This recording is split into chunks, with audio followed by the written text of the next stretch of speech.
ময়মনসিংহ জেলা স্টেডিয়ামে জমকালো আয়োজনে অনুষ্ঠিত হলো তারুণ্যের উৎসব জাতীয় ফুটবল চ্যাম্পিয়নশিপ 2025।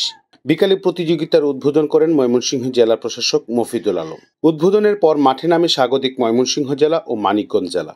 উল্লেখ্য, এর আগে অ্যাওয়ে ম্যাচে 1-0 গোলে এগিয়ে আছে ময়মনসিংহ জেলা।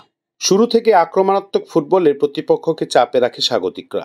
শেষ পর্যন্ত মানিকগঞ্জকে 3-1 গোলে হারিয়ে 2 লিগ মিলিয়ে 4-1 ব্যবধানে জয় নিশ্চিত করে ময়মনসিংহ জেলা।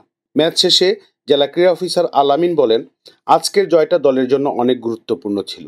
আশা করি জাতীয় পর্যায়ে আমাদের জেলার ফুটবলাররা জয়ের ধারা অব্যাহত রাখবেন। আয়োজকরা আশা প্রকাশ করেন, এই প্রতিযোগিতার মাধ্যমে ফুটবল আবারও ঘরে ঘরে প্রাণ ফিরে পাবে।